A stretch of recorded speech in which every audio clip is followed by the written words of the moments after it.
Gente, prazerzão estar aqui com vocês hoje. Muito legal essa oportunidade de poder falar para vocês um pouquinho do que a gente aplica no dia a dia ali, né? E é isso aí. Vamos junto. Infelizmente aí a gente não está podendo fazer pessoalmente, né? Geralmente eu gosto de ter essa interação com as pessoas aí, de poder olhar no olho, mas tem essas vantagens também, né? De ter um pessoal um pouquinho mais distante aí, geograficamente mesmo, que a gente consegue trocar aí. Podemos começar, Bruna? Podemos sim, podemos sim. Beleza, então, gente. Então, basicamente aqui do que a gente vai falar hoje é da parte de ideação, conceituação e protótipo, tá? Acho que vocês já estão ali numa pegada de ver a parte de imersão e tudo mais, vocês já viram todo aquele passo inicial, né? E provavelmente, acho que enquanto estava rolando ali toda aquela parte de imersão, vocês já foram tendo várias ideiazinhas ali para os projetos de vocês, até para as coisas que já passaram, né? Acho que é super comum isso. Só que hoje a gente vai entender por que essa etapa é importante ser tão bem estruturada, né? Por que a gente precisa ter as ideias do jeito correto e que diferença isso faz, de fato, na hora de você projetar essa ideia, né? Então vocês vão ver aqui que tem alguns slides que tem o nome do Thiago aqui. O Thiago, ele me ajudou nessa apresentação aqui, né? Na verdade, a gente fez em dupla. E aí ele está na outra sala agora apresentando, né? Mas, enfim, acho que como vocês podem ver, eu claramente não sou o Thiago, né? Talvez aí pelo olhinho puxado aqui vocês consigam perceber que eu sou o Suzuki, né? E não o Augustine. Então, muito prazer, eu sou o Cássio Suzuki, eu sou UX designer ali na FBIS.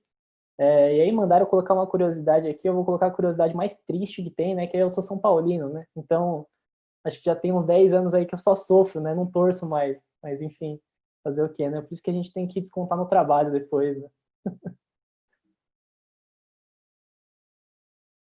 Beleza, gente. Então, só uns recadinhos aí, né? A nossa agenda de hoje vai ser olhar para a ideação, conceituação. Ali, depois que a gente terminar a parte de conceituação, a gente tem um intervalinho, né? Porque ninguém é de ferro também. E aí depois a gente entra na parte da prototipação, tá? A gente tem bastante conteúdo hoje, então escolham aí uma posição confortável para vocês ficarem aí, porque tem bastante coisa para a gente ver. E aí, assim, uma coisa que é minha, assim, eu falo um pouco rápido às vezes. Então, se vocês sentirem que eu estou falando rápido demais, por favor, vocês dão uma avisadinha aqui para mim, porque às vezes eu me perco assim e vou emendando um assunto no outro e tal. Então, vocês me falem se tá muito rápido aqui. Eu estou dando uma olhadinha no chat também. Alguns combinados, tá? Então, aqui a gente vai ensinar algumas ferramentas e métodos, né, de design thinking e tudo mais, além dos que vocês já viram, claro, né? Só que acho que o mais importante é que nada é gravado em pedra, né? Então, acho que é importante que vocês percebam que tudo que a gente ensina aqui, principalmente ferramental, ele é para vocês irem construindo repertório para vocês conseguirem aplicar no dia a dia de vocês. Só que o contexto, ele é tudo na hora de você olhar para um projeto. Então, vai depender muito, assim, do que vocês estão fazendo ali na hora de aplicar a ferramenta, né? Um bom designer ou uma boa pessoa que faz design thinking, ela não é exatamente a pessoa que vai aplicar ali o by the book, né? A pessoa que vai... O by the book que a gente fala significa você aplicar o processo certinho, né? Do jeito que as escolas ensinam, ou do que eu vou falar aqui, por exemplo. É vocês entenderem quais ferramentas fazem sentido para o contexto de vocês, e aí no momento do projeto vocês conseguirem aplicar essas ferramentas no contexto certo. Beleza? Então a gente está passando aqui tipo uma receitinha de bolo para vocês aprenderem o bolo padrão ali e depois vocês conseguirem incrementar o bolo de vocês do melhor jeito possível no futuro. E o envio de dúvidas aqui pelo chat pode ser a qualquer momento, tá? Então a gente está falando aqui, mas se surgir alguma coisa na cabeça de vocês aí que vocês tenham dúvidas, podem perguntar aqui. Só que a gente vai usar só o momento do intervalo, logo depois do intervalo, para responder as 3 dúvidas ali. E no final do treinamento a gente tem um espacinho um pouquinho maior para responder essas dúvidas, tá? Mas só para vocês não terem que ficar anotando em um lugar e tal, eu vou pedir para vocês irem colocando as dúvidas aí que a Bruna vai fazer essa gestão para mim. E é isso. Bora lá. Vamos lá, né, gente? Só recapitular um pouquinho do que vocês já viram nos treinamentos anteriores. Acho que é interessante isso porque a gente está pegando aqui o bonde andando, né, com treinamento em andamento. Mas aí, basicamente, vocês já viram essa parte aqui, né? Esse gráfico aqui, ele é um pouquinho do processo de design thinking. Então, você começa ali com a parte de inspiração, depois você vem para uma parte de ideação, e aí sim você entra na parte de implementação, né? Acho que o que vocês viram até agora foi Aliás, deixa eu falar também que tem esse outro modelinho aqui esquemático, que é o de duplo diamante. Esse duplo diamante aqui, ele é basicamente a mesma coisa do que aquele outro modelo lá, tá? Mas vocês vão ver muito no mundo corporativo aí, provavelmente. É esse modelo de duplo diamante aqui, ele tem essas etapas, né? De descobrir, definir, desenvolver e entregar. Mas ele é basicamente a mesma coisa daquele outro lá, tá? Eu só trouxe ele para cá porque provavelmente vocês vão ver ele em algum lugar ou sei lá, no dia a dia de vocês no futuro, e é interessante vocês terem isso em mente na hora de olhar para esse tipo de projeto. Então, beleza, o que vocês já viram até agora foi mais a parte de empreendedorismo e imersão no público-alvo, né? Então, daquele gráfico lá que eu mostrei, que tem inspiração, ideação e implementação, vocês viram ali um pouquinho mais da parte de inspiração, né? E o que a gente pretende ver hoje? Hoje a gente está olhando para outra parte do gráfico, que é mais a parte de ideação e ali o comecinho da implementação. Então, todas aquelas ideias que estão guardadas na cabeça de vocês e tal, que vocês estão doidos para começarem a colocar a mão na massa de fato, né? Acho que esse é o momento, assim. Agora a gente finalmente vai conseguir botar esse filho no mundo, né? Vamos dizer assim. E aí a gente começa pela parte de ideação, né? A ideação nada mais é do que ela transformar os aprendizados que vocês já tiveram antes em oportunidades para vocês, né? E aí como é que a gente faz isso? Acho que é importante a gente olhar primeiro o que é, de fato, o processo de você ter uma ideia, né? E por onde passam esse processo de ter uma ideia. Você primeiro precisa de uma informação, que é toda aquela parte de pesquisa que vocês tiveram. Com essas informações, vocês precisam chegar num insight. E esse insight aí, ele pode ser de várias formas, né? Mas esse insight é basicamente o que vai fazer vocês terem as ideias no futuro. E aí depois, logicamente, eu vou explicar certinho para vocês o que significa de fato um insight, porque aí pode ser uma palavrinha nova no vocabulário de vocês, né? E aí, finalmente, vocês podem chegar nessa parte das ideias aí. Então, olhando para essa parte, primeiro, né, de informação, que é todo aquele aprendizado que vocês tiveram, né, na parte de imersão, então, acho que vocês já fizeram aí, né, mapa de empatia, por exemplo, vocês já fizeram vários trabalhos de imersão no público-alvo antes de chegar aqui, e aí acho que agora a cabeça de vocês já tem bastante contexto sobre o que é de fato o projeto, qual o contexto do projeto, né, e tudo mais. E aí acho que dá para vocês dividirem esses aprendizados em alguns tipos, né, diferentes de aprendizados. Claro que no dia a dia do projeto vocês não vão ficar dividindo ali o que é cada coisa, né? Mas é interessante você olhar isso na hora de vocês levantarem quais aprendizados são esses, né? Então eles podem ser muitos, assim. Eles podem ser, por exemplo, citações diretas. E quando a gente fala citação direta, acho que é claro, né? Tipo, a gente está falando basicamente de coisas que os usuários falaram para vocês, os entrevistados falaram para vocês. A gente pode olhar para fatos não comuns, então, geralmente são situações que não são tão corriqueiras num outro contexto, mas que quando você vai ver no contexto da pessoa que está sendo entrevistada, pode ser interessante, né? E aí um exemplo pode ser até, tipo, estabelecimentos que conhecem os seus entregadores pelo nome, eles tendem a fazer entregas mais rápidas. Tipo, isso é um fato não comum para quem está num contexto de pesquisa, né? Esse tipo de coisa, desculpa, esse tipo de coisa é interessante. Pode ser também contexto não verbalizado, né? Então, aprendizados que não necessariamente as pessoas que vocês entrevistaram falaram, mas que vocês sentiram dela, ou às vezes um comportamento que vocês entenderam ali do meio, né, e de contexto, também pode ser um aprendizado, né? Então, dá um chute aqui, por exemplo, geralmente em dia de jogo de futebol, né, as distribuidoras de bebidas, elas costumam faturar 40% a mais do que em dias normais. Cara, isso é um puta aprendizado, né?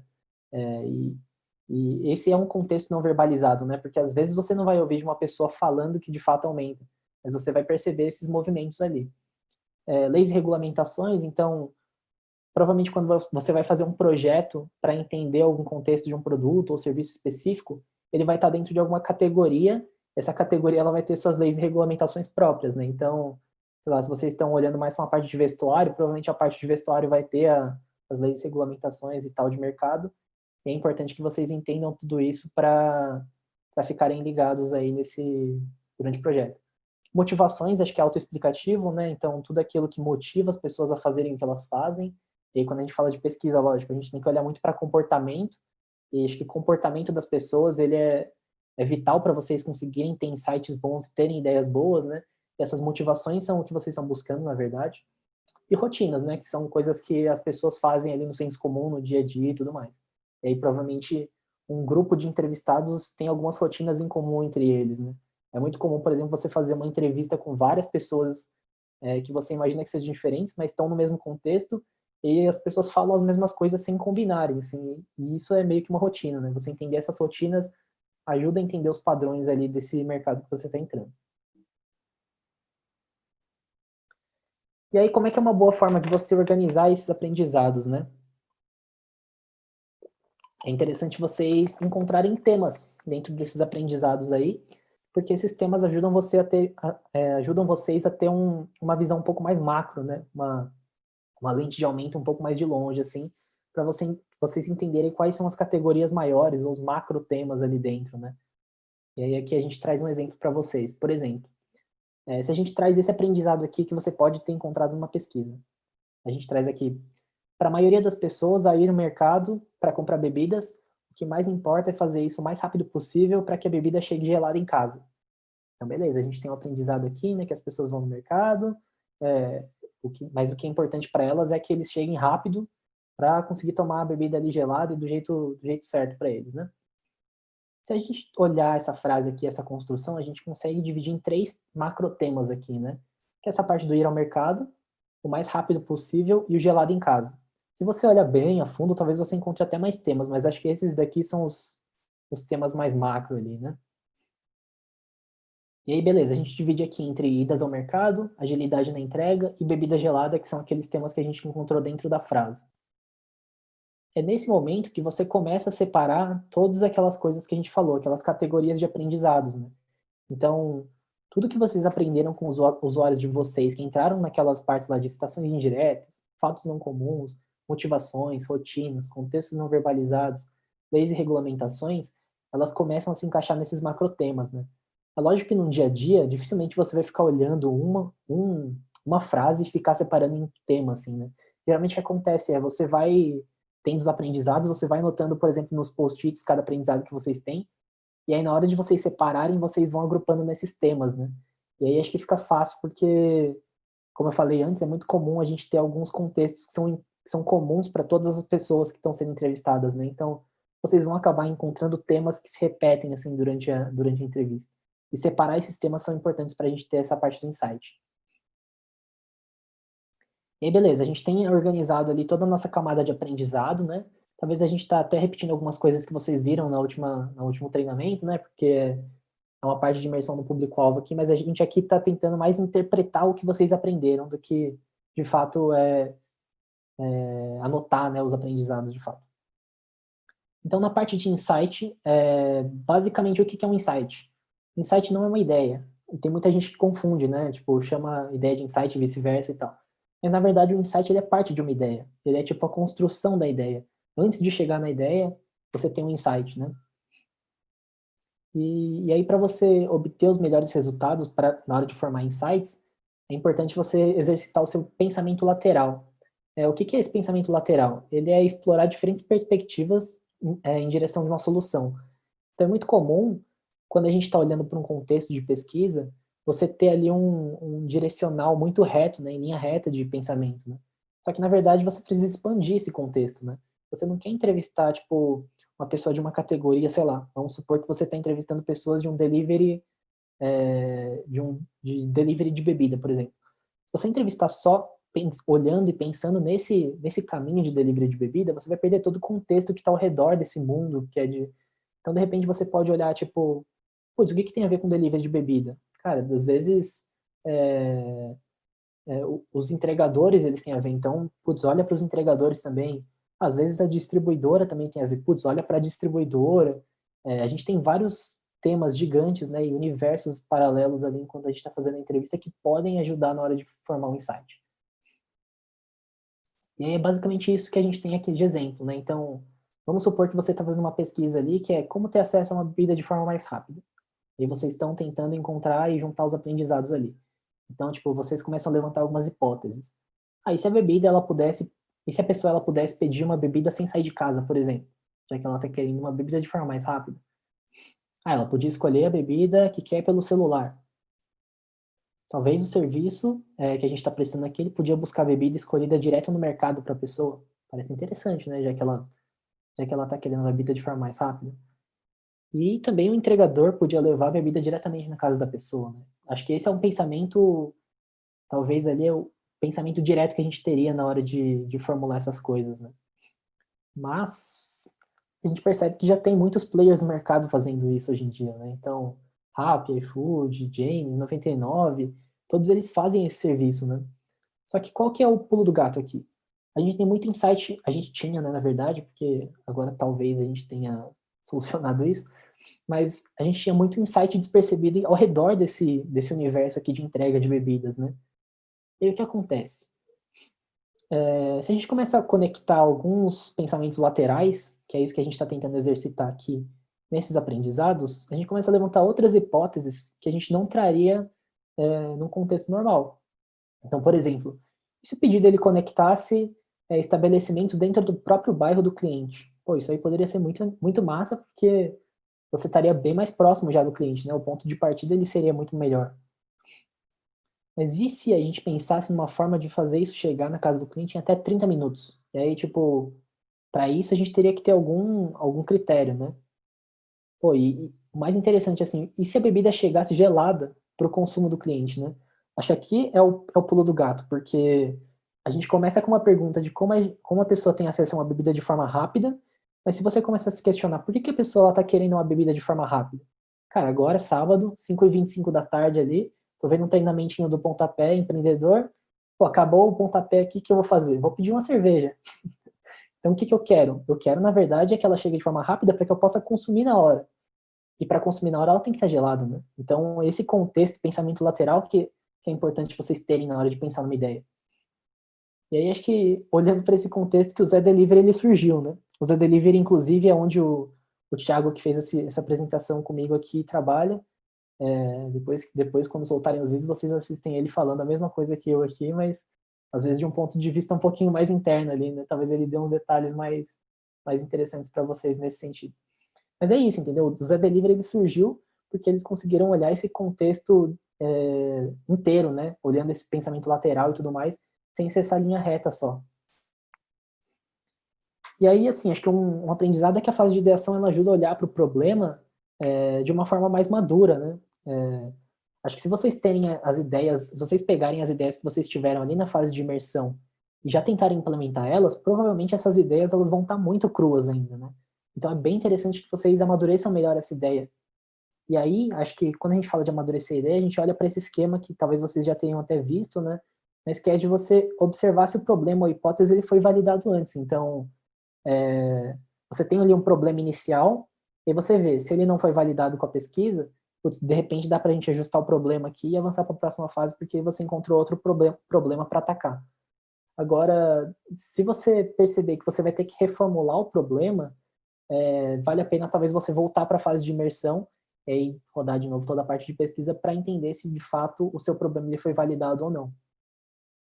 Porque é isso, assim, acho que a fase de imersão, de ideação inicial, assim, ele ajuda vocês a entenderem se aquele problema que vocês começaram ali no começo do projeto, ele continua fazendo sentido ou não.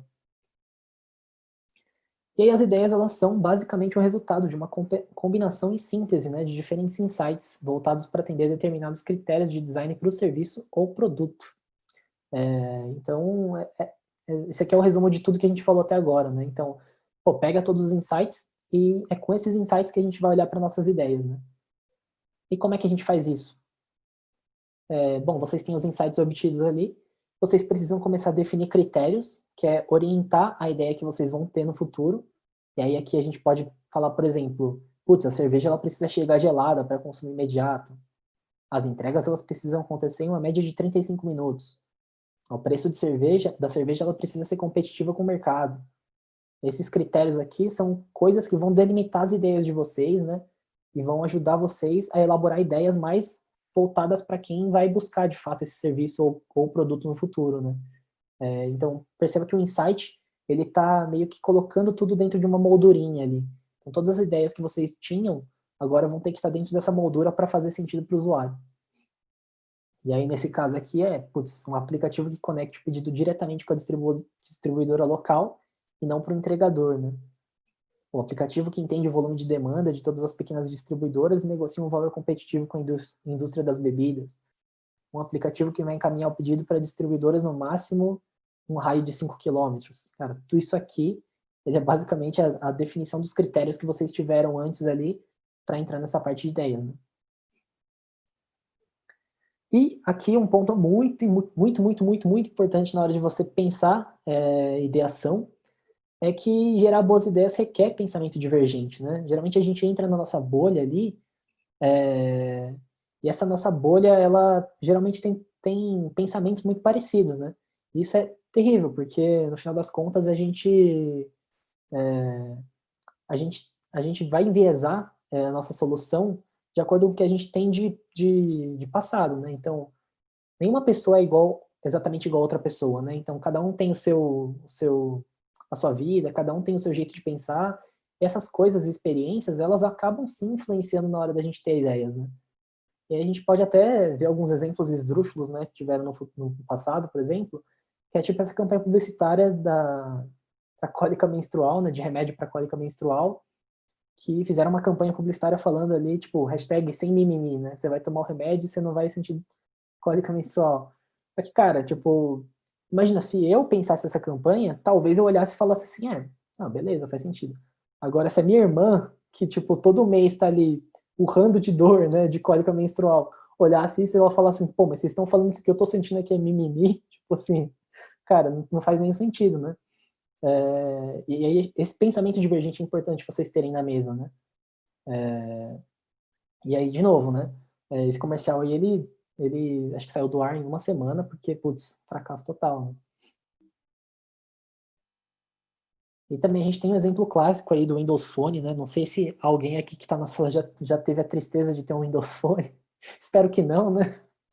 Mas ele foi um celular que era meio que para competir com iOS e Android ali, mas que não deu certo porque, putz, os desenvolvedores eles tinham que fazer aplicativos voltados para o Windows Phone e isso não compensava para ele. Então, tipo, o Windows Phone ele acabou virando um celular que não tinha aplicativo dentro, né? Ele virou tipo um Nokia tijolão, daqueles que a gente tinha antigamente. Só que a diferença é que o Nokia tijolão, se você derrubasse de um prédio de 10 andares, ele não quebrava, né? Quebrava o chão. O Windows Phone provavelmente ele quebraria. Então, assim, um resumo dessa parte aqui é que as ideias elas são muito mais sobre ouvir e absorver tudo que você aprendeu antes, com insight, com os aprendizados com seu público, ouvindo as ideias das pessoas que estão ao seu redor também, do que você tentar emitir opinião e tentar impor a própria maneira de pensar, né? Acho que é muito comum quando você está num grupo de ideação, ter uma pessoa que gosta mais de falar, que fala melhor, que de repente, sei lá, fala mais grosso, né? Ou gosta de botar o pau na mesa, né, para falar feio mesmo, mas tipo, ela tenta impor pelo jeito de falar, né? Isso é ruim, porque você acaba tirando ideias das pessoas que são introspectivas, né? E as pessoas introspectivas, elas também têm um olhar para o mundo, né? Igual as pessoas que são extrovertidas ali. E aí, lógico, você tem várias ferramentinhas que você pode usar para que todo mundo seja ouvido nessa equação aí. E uma boa forma de você ter ideias é ter o famoso brainstorming, né? Acho que talvez muitas pessoas já tenham ouvido falar aí do brainstorming, ou em tradução livre aí um toró de ideias, chuva de ideias, né? Depende aí de onde que você tá ouvindo isso no mundo corporativo. Mas o brainstorming ele tem que ser colaborativo, né? E é por isso que você tem que ter essas ideias divergentes e tudo mais dentro da mesa. E aí, para você ter para você ter um olhar mais colaborativo e de ideias divergentes, você pode chamar pessoas diferentes para essa mesa de brainstorming, né? Então, de repente, o próprio usuário que você entrevistou, ele pode sim dar ideias. Não necessariamente você vai aplicar todas essas ideias que ele está sugerindo, mas ele tem que ter voz ativa também, né, no seu projeto. Patrocinadores e gerentes, né, de projeto. Então, quando a gente fala de patrocinador aqui, não é patrocinador, tipo, patrocinando camisa de time, não. É patrocinador, tipo, quem está pagando de fato o projeto para ele ir para o ar, né? O designer que está na mesa, desenvolvedor, outras áreas da empresa, de repente pessoas que fazem sentido estar naquele contexto e que podem colaborar, todas elas são bem-vindas na hora de pensar no brainstorming. E acho que o mais importante de um brainstorming é que você tem que estar preparado para descartar ideias que não se alinhem aos propósitos e critérios estratégicos do projeto, né? Acho que o ponto aqui é que às vezes a gente acaba se apaixonando pelas ideias, né? Ao invés de se apaixonar pelo problema que a gente está tentando resolver. E isso é muito prejudicial, porque às vezes acaba você bancando ali uma ideia pela ideia, né, por si só. E aí quando você solta a ideia, putz, a ideia parece magnífica, né, ela parece que vai revolucionar o mundo. Só que aí ninguém vai querer a ideia porque, putz, talvez não faça sentido no dia a dia das pessoas para quem você desenhou a ideia. E aí, né, acho que um ponto aqui é como é que você organiza os critérios, né? O truque é você tentar transformar aquelas declarações de insight em questões que podem se transformar num trampolim para você ter essas novas soluções inovadoras aí. Então, por exemplo, você tem aqueles critérios lá que eu já dei o exemplo antes, né, da cerveja que precisa chegar gelada, as entregas que precisam acontecer em uma média de 30 minutos, o preço da cerveja tem que ser competitivo. Então, você pode colocar tudo isso dentro de uma questão para que a sua equipe consiga responder essa questão, né? Então, você faz ali um como nós podemos, ou um como poderíamos nesse caso, e faz essa questão encapsulada desse jeito, né? Então, transforma todos esses critérios aqui nessa perguntinha que no caso seria: como nós poderíamos criar uma experiência de entrega de bebidas geladas na casa do cliente para consumo imediato e com preço de mercado utilizando a tecnologia? Por isso aqui já é um jeito de você definir um critério para ir para o seu brainstorming que ajuda muito, né, na hora de quem está pensando a ideia a ter inspiração ali. E aí a gente tem algumas técnicas diferentes de brainstorming, né? Aqui a gente trouxe 4 principais, mas, putz, se vocês jogarem no Google lá, técnicas de brainstorming, ferramentas de brainstorming, vocês vão encontrar milhares, assim, né? A gente trouxe aqui só algumas que a gente tem mais vivência para falar. Que são o e se. Então, o e se, ele nada mais é do que você trazer a ideia no formato de pergunta, né? Tipo, trazer uma hipótese mesmo. Então, e se o aplicativo ele encaminhasse o pedido para distribuidoras próximas ao endereço do cliente para garantir que a bebida chegue gelada, por exemplo? A gente tem o brainstorming reverso ou brainstorming oposto, que é você tentar inverter, né? Então, ao invés de você tentar seguir uma rota ali de resolver o problema, você tenta ter ideias para amplificar o problema, né? Deixar tudo pior. E aí, por que que é isso interessante? Você começa a ter umas ideias esdrúxulas ali na mesa, só que você percebe, putz, talvez a gente está tentando, tipo, ir por esse caminho aqui para ampliar o problema, então talvez uma forma da gente resolver o problema é você ir pelo lado contrário, né?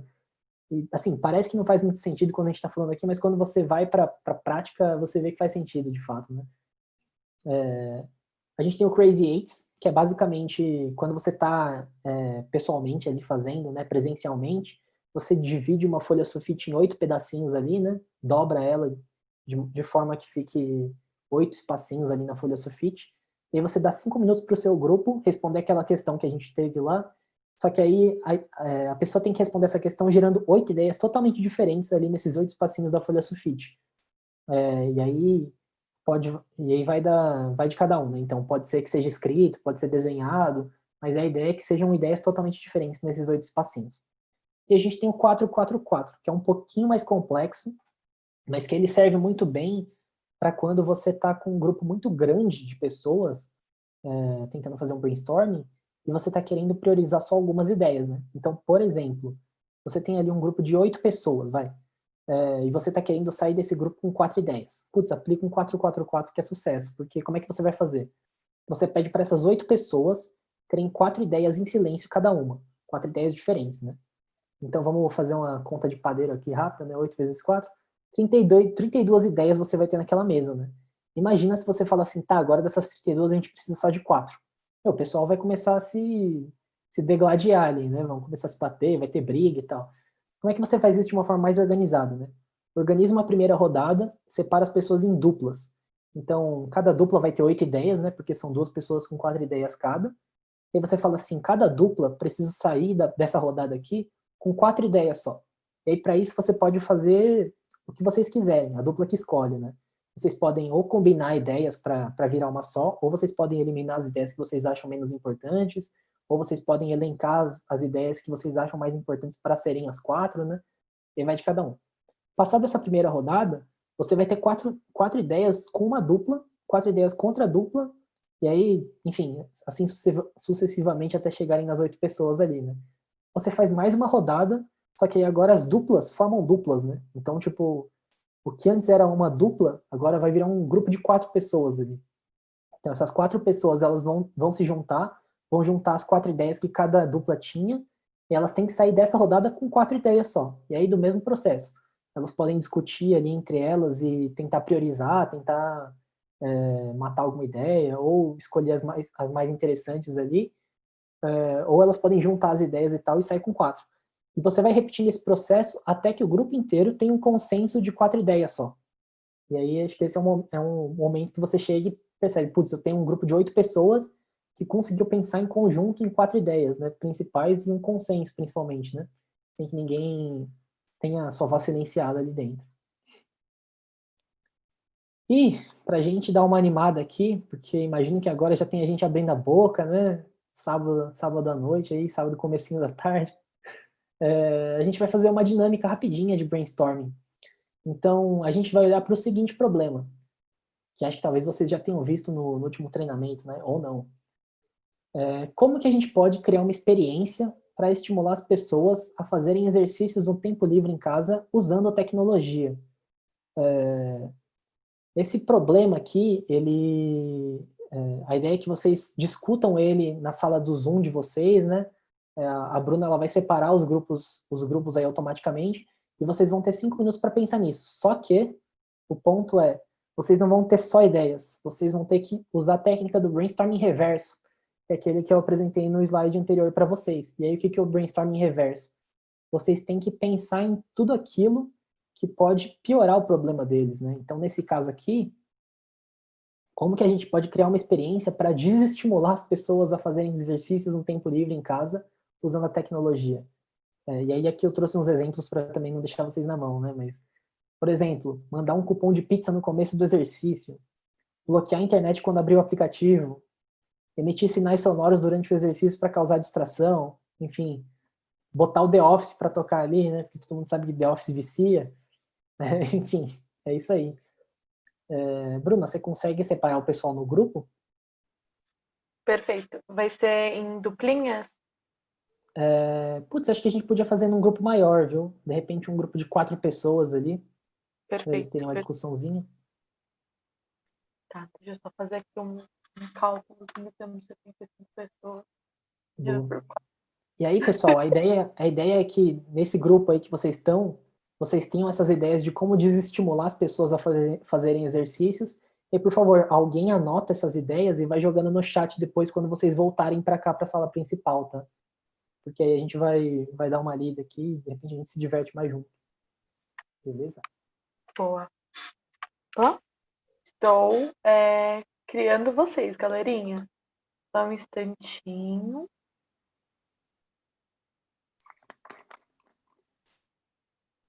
Vamos ter 5 minutos.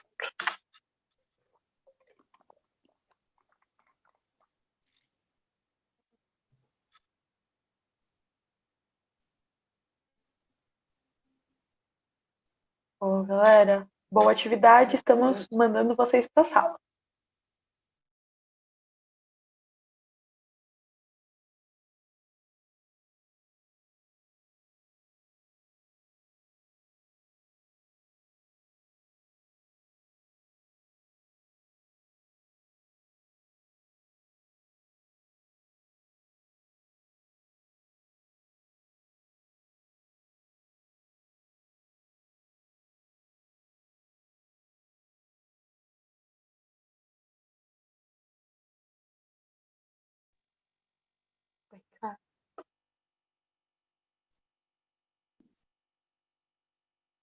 Você tá me ouvindo? Tô ouvindo, tô ouvindo. Bom. Ah, que bom que você conseguiu. É que ele automaticamente manda todo mundo, mas que bom que você Não, não. conseguiu voltar. Eu já tava Já... te caçando para te retornar. Será que o pessoal tá. O pessoal consegue ouvir a gente quando a gente tá aqui ou não? Não, não. Será que eles estão com o microfone habilitado lá nas salas? Porque quando quebrou as salas ali, eu fiquei com o microfone mutado.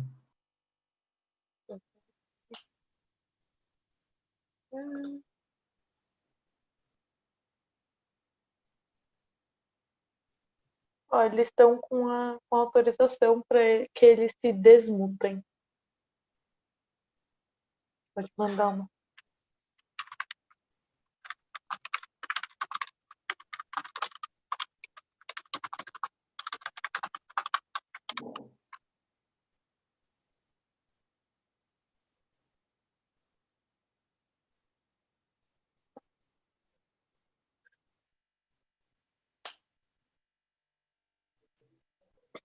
Caramba, você mandou um sinal divino ali, né? Meio, meio Ele Zor. não mostra a tela, mas ele tem esse. É um sinal mesmo. É uma mensagem, é um outdoor. Parece tipo o Zordon dos Power Rangers, né? Tipo, falando com eles quando eles estão lutando ali. É bem isso. Bom, eles têm mais 2 minutos e 40. Beleza. Você tá achando que tá muito rápido? Tô falando muito rápido, talvez? Eu acho que tá bem. Tá 5 minutinhos adiantado. Só, tá? Não tá muita coisa. Não. É que tá bacana. Tá. Mas, tipo, tá dando pra entender o que eu tô falando? Porque às vezes eu tô falando aqui e nem eu consigo entender direito. Talvez acho que como a gente tá com um pouquinho de tempo, dá pra você destrinchar alguma das coisinhas, sabe? Que você tá cortando. Como agora a gente economizou um pouquinho, acho que rola. Beleza, show.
Estão voltando. Boa.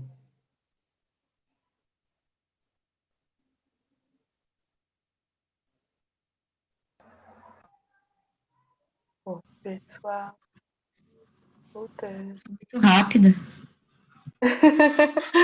5 minutinhos. Deu tempo de discutir alguma coisa, hein?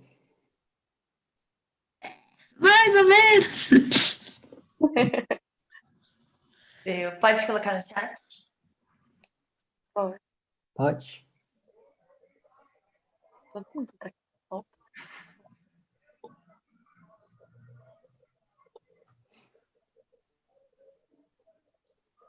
Boa, todo mundo voltou. Perfeito. Todo mundo já tá de volta, Bruno? Assim, Ah, boa. tema, todo mundo voltou. Beleza. Então, gente, por favor, coloquem aí no chat quem conseguiu pensar em alguma coisa aí, os principais. Tá dando retorno? Será que tem alguém que tá com o microfone ligado aí? Pô, peraí que eu vou mutar todo mundo. Peraí. Beleza. Boa. Acho que agora sim, né? Boa. Show. Então, gente, só para falar, né, para vocês que, obviamente, aqui a gente está fazendo um exercício fictício, né? Logicamente, na vida real, vocês vão ter mais de 5 minutos para fazer, mas aqui a ideia é justamente essa, né? Que vocês sofressem um pouquinho aí para vocês terem essa ideia de como é um brainstorming reverso.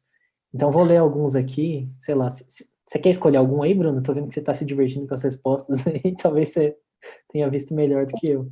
Vários, muito bons. Ó. Tem, por exemplo, alguém te dando instruções enquanto você fica sentado no sofá, enquanto ele fica sentado no sofá vendo Netflix e comendo brigadeiro.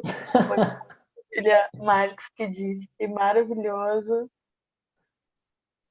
E mais, a Gabriela de Proença falou, um app que mudasse para sua série favorita enquanto você faz os exercícios. Tem muitos bons. Que, ó, Então, a Ana Gianelli deu um também muito bom, que é não permitir tocar música, fazer aulas muito longas, as aulas começam grátis, mas no meio do exercício elas são bloqueadas e cobradas, e aula sem o professor demonstrando. Eu achei essa muito boa.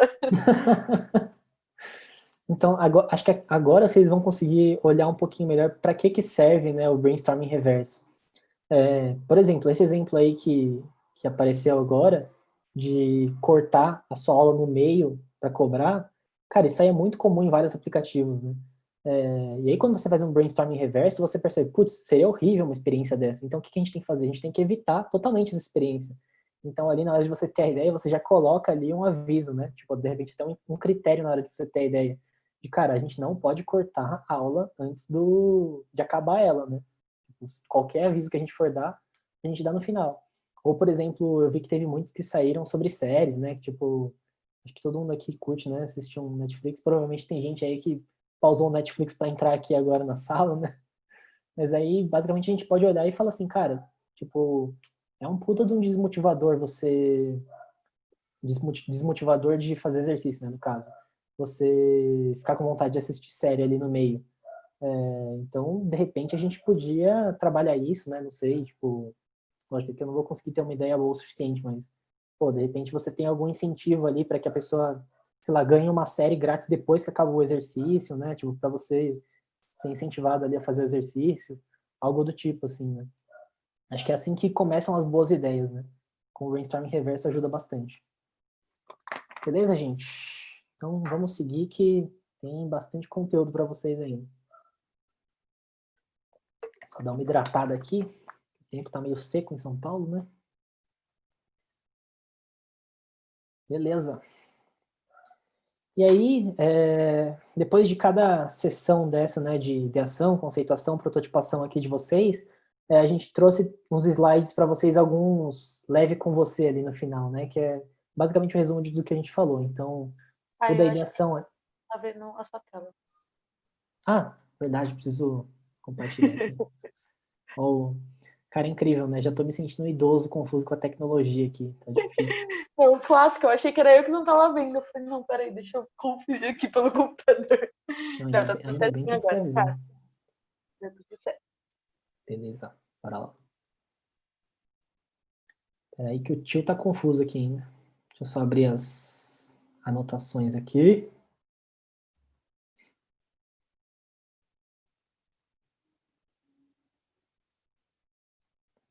Paciência com o tio, gente. Beleza, então agora vocês estão vendo aí, né, Bruno? Boa. Então, leve com você, o resumo dessa parte de ideação é: organizar as descobertas é fundamental para a qualidade dos achados, né? Acho que a gente percebeu isso. Tudo que vocês aprenderam antes estava numa massa ali de aprendizado muito, muito solta, vamos dizer assim, né? A partir do momento que você começa a fazer um mapa de empatia ali na parte da imersão do público-alvo, a partir do momento que você começa a separar em temas, a partir do momento que você começa a ter insights, esses aprendizados todos, eles vão começando a ser um combustível para você ter essas ideias no futuro. Também a gente aprendeu que insight não é uma ideia, mas é muito importante para você ter uma, né? O insight, ele é a construção da ideia em si, né? Também não se contentar com os insights mais óbvios, né? Olhar para aquela visão lateral que a gente falou ali, de olhar para outros contextos além daqueles contextos que vocês estão vendo todo dia e provavelmente já estão se repetindo ali dentro. Sempre ter uma divergência no olhar, né, na hora de fazer uma ideação ali. Isso aí é uma essência para ter uma boa ideia. E não ter medo de errar, né? Acho que a abordagem do Design Thinking, ela é feita justamente para vocês anteciparem essas questões e vocês errarem antes de vocês implementarem e fazer uma coisa super cara, né? E acho que tem tudo a ver com os temas mais futuros aí que a gente vai falar hoje, que é conceituação e prototipação, né? E aí, beleza, vocês tiveram várias ideias ali, provavelmente algumas ideias que vão ser descartadas até no futuro, mas provavelmente também vocês tiveram algumas ideias ali que já foram muito boas, né, para o projeto de vocês. Como é que vocês encapsulam essas ideias, né? Putz, aqui é a parte que entra o conceito do seu produto ou serviço. E o conceito nada mais é do que unir as ideias e adequar essas ideias para a vida real. E por que a gente criaria um conceito para as ideias, né? Basicamente, né, na fase de ideação, geralmente a gente tem ideia muito abstrata ou muito específica ali, né? Por mais que a gente encapsule bem ali aquela parte com os insights, com os critérios definidos bonitinho, geralmente as ideias que a gente vai ter ali, elas vão ser ideias muito pontuais, não uma ideia que englobe um conceito de um produto ou serviço, né? Você pode ter uma ideiazinha muito no tático mesmo, né? De repente uma ideia muito do dia a dia, mas que ainda não formou um produto ou um serviço de fato. E aí o conceito ele ajuda isso, né? Ele ajuda vocês a enveloparem essas ideias, para vocês conseguirem ter um produto que seja coerente e que traga todas essas ideias que fazem sentido para o público de vocês de uma forma mais em conjunto, né? E não isoladas ali entre elas. Então, por isso, antes de vocês começarem a prototipar as ideias que vocês tiveram, é importante vocês amadurecerem essas ideias com esse conceito, né? E quando a gente fala de amadurecer as ideias no conceito, é justamente para isso, vocês entenderem melhor cada etapa da jornada do cliente que vai usar esse produto ou serviço que vocês estão desenvolvendo, para depois conseguir organizar a fase de prototipação. E aí eu explico melhor agora aqui. E aí, assim, uma conceituação ela pode ser feita de várias formas, né? Acho que o mais importante de tudo é que no final da etapa de conceituação, a equipe de vocês consiga ter uma ideia clara do que é o produto ou serviço que vocês estão fazendo aqui e o que ele oferece para os usuários finais. E aí eu trago um exemplo de conceituação assim que acho que é claro, né? Que é isso que vocês estão vendo aqui na tela, por incrível que pareça, é a primeira versão, acho que é a segunda, na verdade, versão do Airbnb, que provavelmente todo mundo conhece aí, que é a de aquela plataforma de você poder alugar uma casa temporária ali rapidinho para você ir viajar e tal. É tipo uma substituição do hotel, mas pessoas comuns, elas podem hospedar pessoas comuns também na casa delas. E, tipo, o Airbnb, ele surgiu com esse conceito já, né? Tipo, os dois fundadores ali do Airbnb, eles iam ter um evento de design, se eu não me engano, em São Francisco, ali, que era pertinho da casa deles. Eles falaram, putz, tem um quarto sobrando, vai ter um monte de gente vindo para a cidade, por que não a gente oferecer nosso apartamento aqui para alguma pessoa desconhecida ficar e a gente ganhar um dinheirinho, né? De repente a gente paga até o ingresso do evento aí com esse dinheiro. E aí com esse conceito surgiu o Airbnb, deu certo, né, com esse teste deles aí, e eles falaram, putz, agora vamos abrir um site para as pessoas poderem fazer isso, né? E assim, por mais que o Airbnb nessa época seja totalmente diferente do que é hoje, né? Hoje eles oferecem experiências, oferecem um monte de coisa diferente, fora o visual, a usabilidade do site está muito melhor, né? Mas o conceito já estava lá desde o começo, né? Então acho que isso que é importante vocês verem, né? Eles não têm várias ideias jogadas soltas, não. O conceito deles é amarrado, é aquilo. Pessoas comuns que podem hospedar pessoas comuns que estão indo para a cidade dessas pessoas comuns. Tipo, é um conceito que já existia desde o começo dele e que se mantém até hoje. Tá, tipo, essa conversa toda aí é bonita e tal, mas como é que a gente organiza nossas ideias num conceito de fato, né? Porque acho que falar é muito mais fácil do que fazer aqui. Obviamente, né, a gente não tem uma receita de bolo que dá para seguir certinho e com certeza vai ser sucesso, porque se existisse isso, acho que todo mundo já tinha uma startup fazendo muito sucesso e sendo milionário aí hoje em dia, né? Mas a gente tem uma receita de bolo que talvez possa fazer sentido para o contexto de vocês e vocês podem ir adaptando ou não. Algumas ferramentas que servem para criar esse conceito são o storyboard, uma jornada de usuário e o canvas da proposta de valor. E aí eu vou destrinchar eles um por um aqui para vocês explicar de fato como é que faz e tal.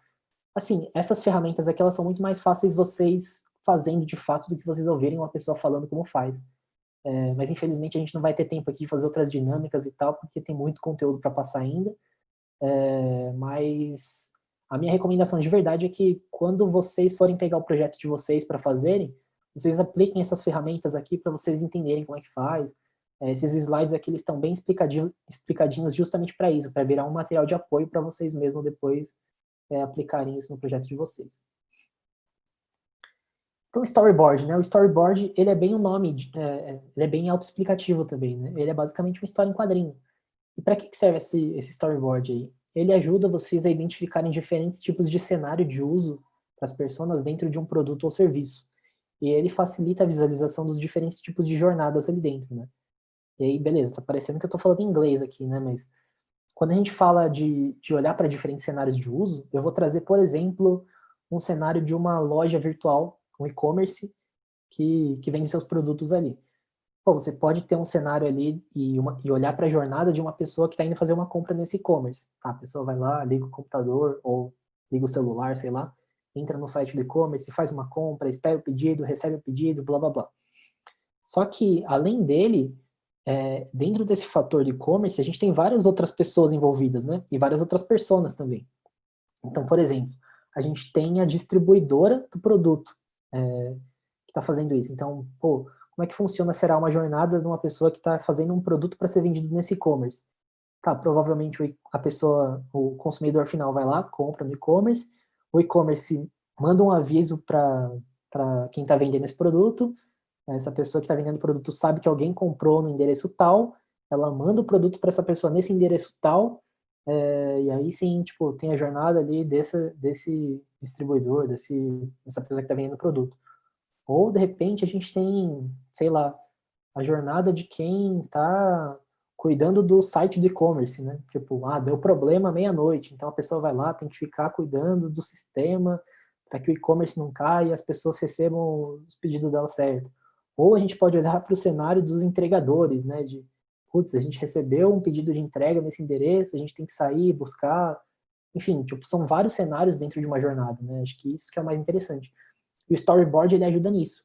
Ele ajuda vocês a terem uma visão rápida de quais são os tipos de cenários que a gente tem dentro do nosso produto ou serviço que a gente está fazendo aqui.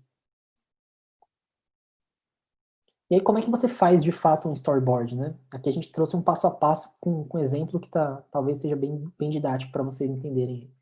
Então, basicamente, primeiro você precisa definir qual história você está querendo fazer no storyboard, né? Então, como eu acabei de falar aqui, você vai ter vários tipos de cenários ali dentro de um mesmo produto ou serviço. Então, nesse caso aqui, por exemplo, a gente está olhando para o Cláudio, que é a nossa persona. O cenário o Cláudio está em casa no domingo, quase igual a gente aqui, né? Mas a diferença é que a gente não está sem fazer nada. A situação do Cláudio é que ele está tentando cancelar a TV por assinatura pelo telefone, beleza? Beleza, a história aqui está definida, né?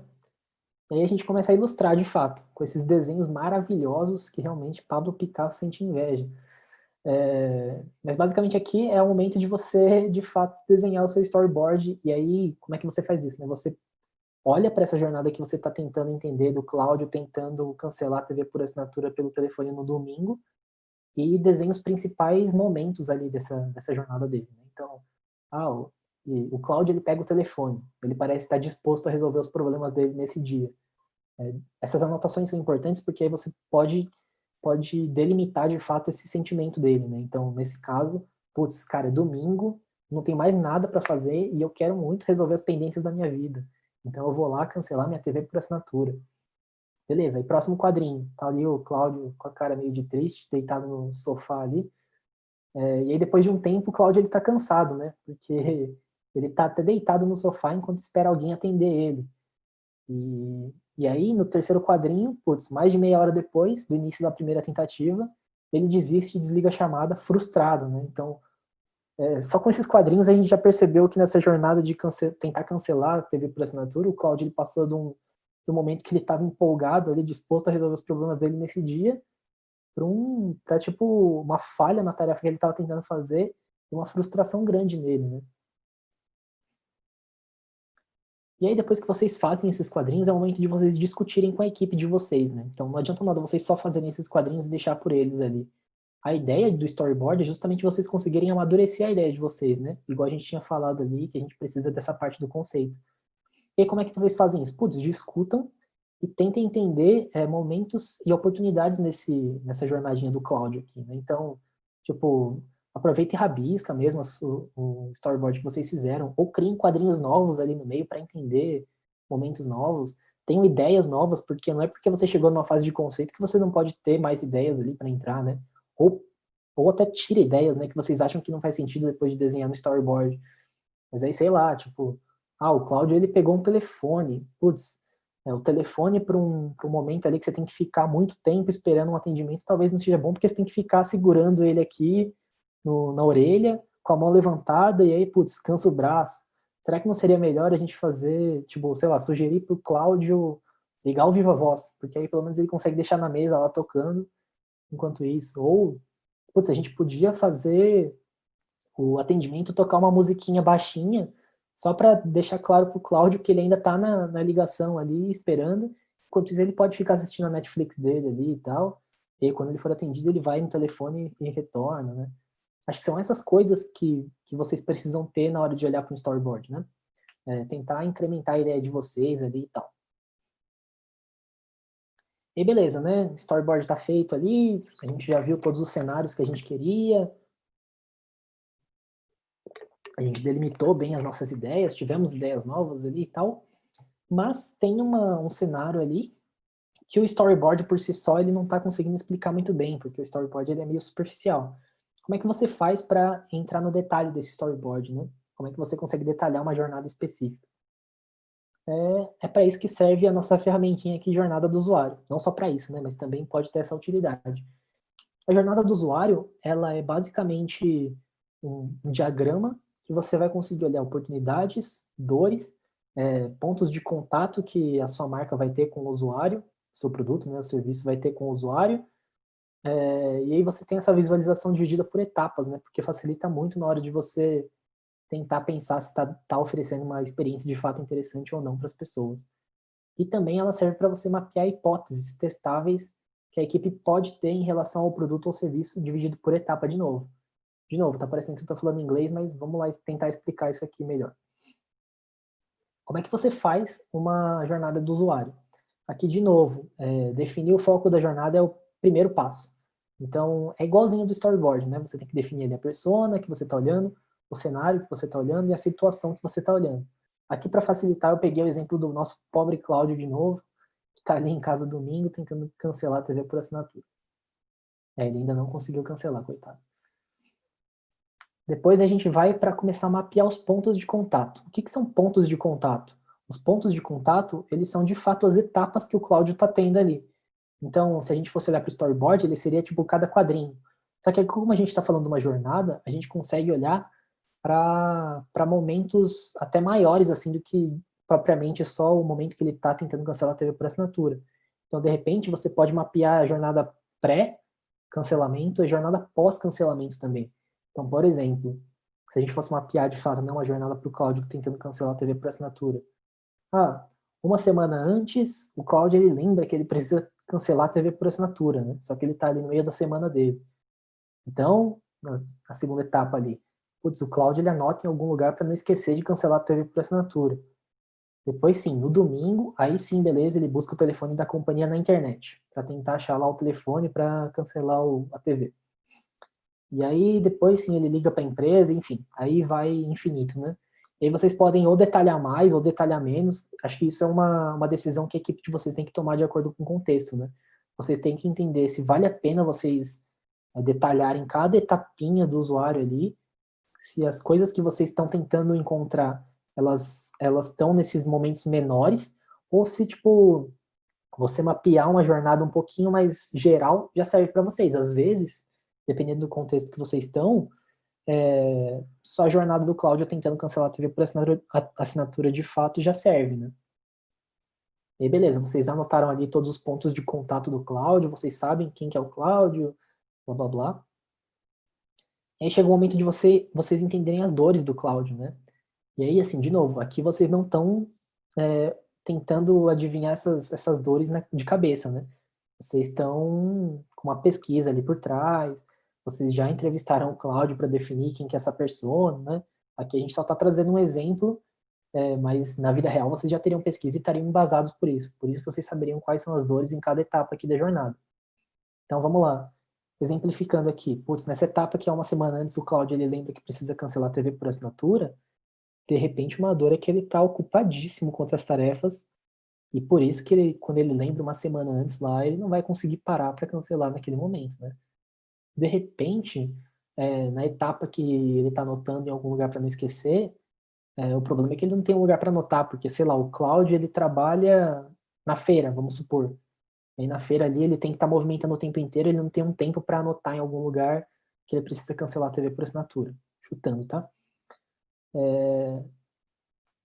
Aliás, o Cláudio ele não pode ser feirante, né? Porque ele tá no domingo tentando cancelar. Pô, o feirante trabalha domingo. Tô brincando, gente, é só um exemplo.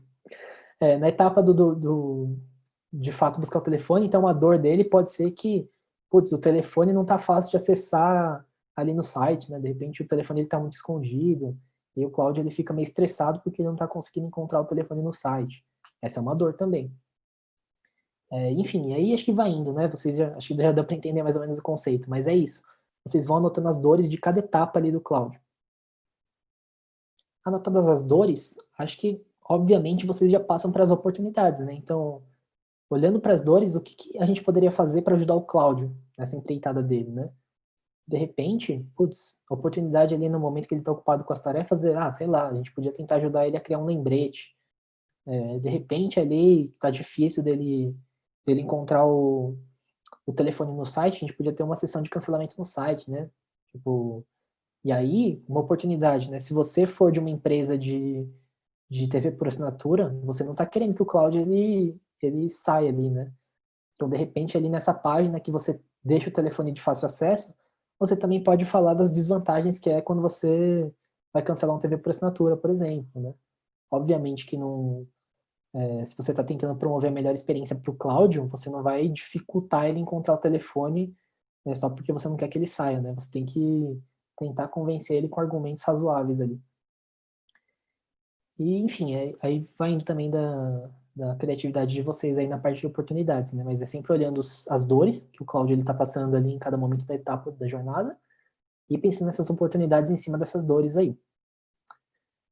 E, por último, entender o que vale a pena mapear, né? Então, assim, eu trouxe aqui um exemplo de uma jornada que tem os pontos de contato, né? Que são as etapinhas ali que eu falei, as dores e as oportunidades, mas numa jornada da vida real, às vezes você coloca muito mais coisa ali no documento, né? E acho que entender o contexto de fato é importante. Então, putz, alguns exemplos assim de jornadas que eu já vi, né? E até que eu já fiz. Tem gente que coloca emoções em cada etapa, então, que momento que o Cláudio ele tá bravo, que momento que ele tá feliz, quase soltei um palavrão aqui, desculpa. Mas que momento que ele tá bravo, que momento que ele tá feliz, isso ajuda vocês a entenderem a linha de emoções do Cláudio durante a jornada de um produto ou serviço, né? Putz, aí tem várias coisas. Por exemplo, tem gente que coloca canal de contato de cada etapa. Então, de repente, putz, aqui o Cláudio ele entrou no site, aqui ele entrou pelo celular, aqui nessa etapa ele já está vendo a nossa marca por um outdoor na rua, sei lá. Aqui nessa outra etapa ele conversou com o vizinho sobre a marca. Putz, o vizinho falando também é um canal de contato, né, da marca.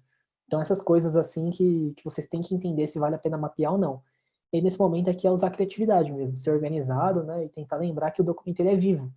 Então, conforme vocês vão passando por todas as etapas de design thinking, de repente, até avançando para depois do conceito, vocês podem ir incrementando ainda mais essa parte da jornada, né?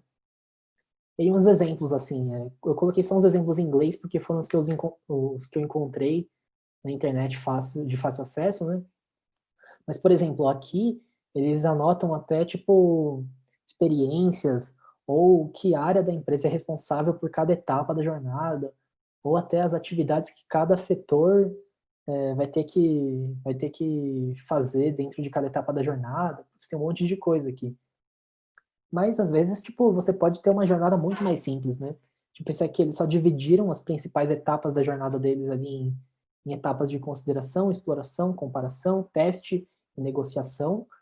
E aí eles colocaram as etapas, os pontos de contato de cada uma da jornada deles ali, uma embaixo da outra, acho que para diminuir o tamanho.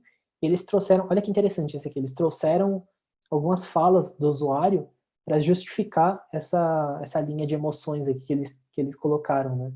Então, tipo, putz, quando tá bem, por exemplo, aqui no começo da consideração, o usuário falou assim, nossa, esse site aqui, ele parece incrível para comprar um carro. Então, tipo, ó, esse é o momento que o cara ele tá feliz ali, é o momento que tá a curvinha ali tá para cima, né? E é isso, assim, a jornada ela pode ser de várias formas, né? Acho que vale a pena vocês procurarem até no Google mesmo. Se vocês digitarem lá jornada do usuário, vocês encontram vários templates até prontos para vocês usarem e tal. Essa jornada em específico é engraçada porque ela tem um giro ali no meio, né? Que eu não sei para que serve de fato, né? Enfim, às vezes é só um exemplo. Beleza, então vocês criaram o conceito do produto de vocês ali com a jornada, vocês agora já têm um produto um pouquinho mais bem estruturado, né? Porque vocês tiveram um storyboard, vocês tiveram a jornada, vocês entenderam de fato o que o produto ou serviço de vocês está tentando oferecer para os clientes, né? E como é que vai ser essa jornada do cliente de vocês. Mas como é que a gente entende se de fato todas essas coisas que a gente pensou são úteis, né, para os usuários? Aí que a gente entra com o nosso canvas da proposta de valor. E aí como é que funciona o canvas da proposta de valor, né? Para que serve, na verdade, né? É para entender se o produto ou serviço ele é de fato útil para o cliente e também para, de repente, analisar oportunidades que ainda não foram exploradas aí. E aí o canvas da proposta de valor ele é dividido em dois. Então ele tem a parte do perfil do cliente e a parte da proposta de valor. Vocês preenchem o canvas separado, tá? Então, não fiquem olhando para o canvas da proposta de valor enquanto vocês estão olhando ali para o perfil do cliente. E aí, passo a passo aqui, como é que vocês preenchem esse canvas? Quando a gente olha para o perfil do cliente, a gente tem ali a etapa das tarefas, né? Então, o que você preenche aqui nas tarefas do cliente? É o que os clientes eles costumam fazer no dia a dia deles, independente de estar ligado ou não ao produto ou serviço de vocês, tá? Então, por exemplo, aqui a gente está pegando o Cláudio de novo ali, coitado. Mas, sei lá, de repente as tarefas que ele faz no dia a dia, normalmente, já é, putz, ele liga para a esposa no meio do dia, ele conversa com os filhos pelo WhatsApp, ele trabalha até tarde, ou ele dirige muito por dia. Essas daí são algumas tarefas que ele faz. Quando a gente olha para as dores, a gente está querendo entender quais as possíveis dores ou consequências negativas de ações do cliente, né? E acho que provavelmente vocês já vão ter anotado algumas coisas aí na jornada e vocês conseguem trazer para cá, né? Então, tipo, putz, de repente um problema dele é que ele não tem tempo para assistir a TV por assinatura, por isso que ele está querendo cancelar. Ou ele esquece de cancelar a TV por assinatura, é uma dor também. Ter pouco tempo com a família, dirigir muito por dia pode ser uma dor para ele. E aí a gente tem essa parte de ganhos aqui, né? Os ganhos, eles são tudo aquilo que seria benéfico para nossa persona, caso acontecesse, né? E aí, como a gente está falando no Cláudio aqui, o que seria benéfico para ele? Cara, o Cláudio, ele queria ter mais tempo para a família dele, ou ele queria trabalhar menos por dia, de repente ele queria receber uma promoção, sei lá. Quem não quer também, né, Cláudio? E aí, quando a gente olha para o outro lado aqui do nosso canvas da proposta de valor, a gente sai do olhar do usuário e começa a olhar para a empresa de vocês, ou produto, serviço de vocês, né? Então, a gente tem essa primeira camada aqui, que é de você preencher os produtos e serviços. Então, aqui vocês colocam, de fato, tudo que vocês vão oferecer como serviço ou produto para os clientes, né? Então, no caso da nossa empresa de TV por assinatura ali, a gente oferece, por exemplo, TV por assinatura, a gente oferece plano de internet, a gente oferece atendimento por telefone para o cliente, a gente oferece um app para serviços principais dele, etc. Aqui nessa parte de baixo são os analgésicos, né? Ou o que alivia as dores dos clientes. Então, que produtos ou que problemas o seu produto ele está tentando resolver, ou o que ele resolve de fato, né, com o cliente. Então, putz, de repente tem um ganho de tempo com atendimento por aplicativo. Esse é uma dor que a gente está resolvendo com o produto que tem hoje, né? E aqui em cima a gente tem os criadores de ganho, que parecem um pouco com os analgésicos ali, só que a diferença é que os analgésicos eles estão olhando para melhorar dores do cliente, né? Aliviar as dores do cliente. O criador de ganho não. O criador de ganho ele vai trazer um benefício extra para o cliente. Então, no caso aqui seria, putz, a nossa TV por assinatura, por exemplo, ela proporciona um lazer com a família para o Cláudio, já que o Cláudio ele gosta tanto da família dele e tal. Ou também ele pode trazer um momento de tranquilidade no dia a dia do Cláudio, né? Tipo, é um momento que ele vai desligar do trabalho dele, vai sentar lá na TV e vai ficar assistindo o jogo do São Paulo ali. Apesar que se for jogo do São Paulo não vai ser tão tranquilo assim, né? Colocar o jogo do Flamengo, vai, sei lá. Mas é isso, assim, os criadores de ganho, eles são um momento, uma jornada de benefício ali, né, que o cliente ele pode ter com o seu produto ou serviço. E aí, depois que vocês preenchem todo esse canvas da proposta de valor, é o momento de vocês compararem a proposta de valor com o perfil do cliente e ver se eles têm encaixe. E como é que vocês têm isso? Vocês vão fazer isso, né? Vocês vão olhar ali, tipo, se vocês forem ver, a tarefa do cliente ali, ele ocupa o mesmo espaço de produtos e serviços do outro canvas, né? Então, tipo, vocês olham para as anotações que vocês têm nas tarefas do cliente e veem se eles fazem sentido nos produtos e serviços. Vocês olham para os ganhos que o cliente está querendo ter e vê se vocês têm criadores de ganho para fazer um match com isso aí, né? Para vocês terem uma relação ali entre essas ideias que vocês tiveram. E vocês olham para as dores que o cliente está tendo agora e veem se o produto ou serviço de vocês está aliviando essas dores, né? E aí, obviamente, assim, vocês nunca vão criar um produto ou serviço que vai aliviar todas as dores dos clientes de vocês, né? Porque acho que não existe um produto ou serviço que serve para tudo, né? Às vezes vocês estão olhando ali para um nicho e tal. Então, acho que é mais olhar se vocês têm algumas oportunidades de dores que vocês poderiam estar resolvendo e não estão hoje em dia com essa tabela aqui, né? Então, tipo, olhando aqui rapidinho, né? Sei lá, a gente está vendo aqui nas dores que o Cláudio ele dirige muito por dia, por exemplo. Só que a gente não está aliviando nenhuma dor dele nessa parte. Cara, por que a gente não... Se a gente é um negócio que oferece TV por assinatura, por que a gente não oferece, de repente, coisa em áudio para ele? De repente a gente pode oferecer conteúdo em áudio que ele pode ouvir durante a direção dele no dia a dia, né? Então, quando ele está dirigindo muito, ele pode colocar alguma coisa em áudio que ele curta bastante, e aí talvez faça sentido para ele ter essa assinatura desse negócio de áudio e não a TV. Então, tipo, acho que é nesse momento que você começa a ter algumas ideias a mais e ver se o produto de vocês de fato está amarradinho num conceito legal. Beleza? E, finalmente, né? Essa aí foi dureza. O leve com você da conceituação aí. Uma conceituação sólida, ele permite criar uma versão mais simples do produto ou serviço, só que com valor para o usuário. Então, é igual eu falei, assim, às vezes o conceito do produto de vocês não precisa ter várias ideias, resolvendo várias dores do cliente. Cara, às vezes você olha uma dor do cliente, que é uma dor principal dele, você fala, cara, meu produto ou serviço talvez ele resolva isso. É nesse momento que você fala assim, putz, isso aqui é o conceito do meu produto ou serviço.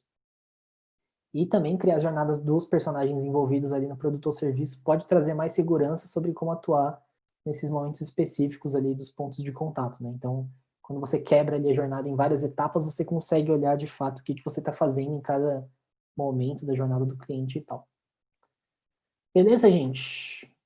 Então agora vamos fazer um intervalo aí, rapidinho. Como é que a gente está de tempo aí, Bruno? Temos mais 20 minutinhos. Eita, então a gente está meio sem tempo, hein? Vamos fazer um intervalo só de 5 minutinhos, então? Bem rapidinho? Beleza, gente? Então, se vocês quiserem aproveitar esse tempo aqui para mandar algumas dúvidas, depois do intervalo a gente vai separar uns 5 minutinhos para a gente responder as dúvidas aqui de vocês e tal. E é isso aí. Nos vemos em 5. Agora são 22, 27 a gente volta? É isso. Bom, Beleza. pessoal, se tiverem dúvidas, vão mandando aqui no chat que eu vou selecionar para o que eu respondo quando vocês voltarem. Isso aí. Vou encher minha garrafinha de água aqui também. Fiquem à vontade para esvaziarem a bexiga aí.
E aí, pessoal, alguém tem alguma dúvidazinha?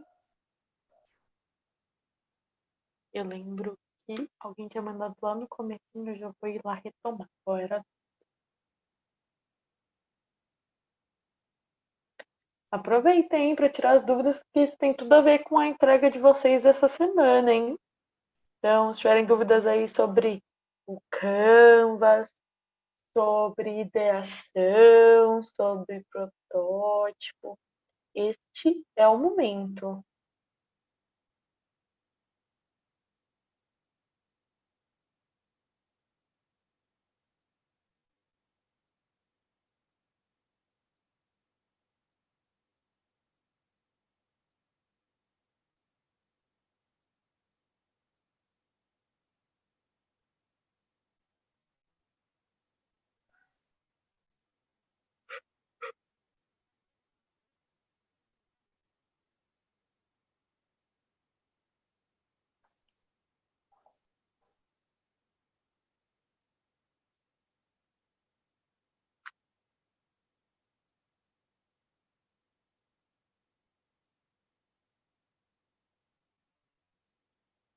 Boa.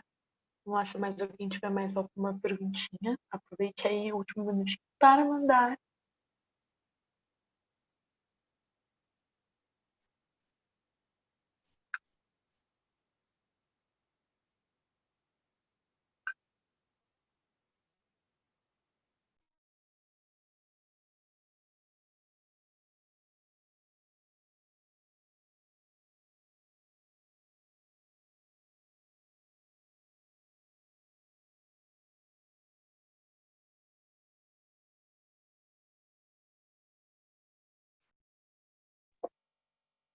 Aline, se você quiser falar quais 3 ferramentas que você está perguntando são complementares, daí quando a gente voltar, a gente já responde completinho. Mais um minutinho, hein, pessoal? Vamos voltando já, respirando, voltando para este momento. Muito cheio de atividade. Instrutora de Mindfulness? Ah.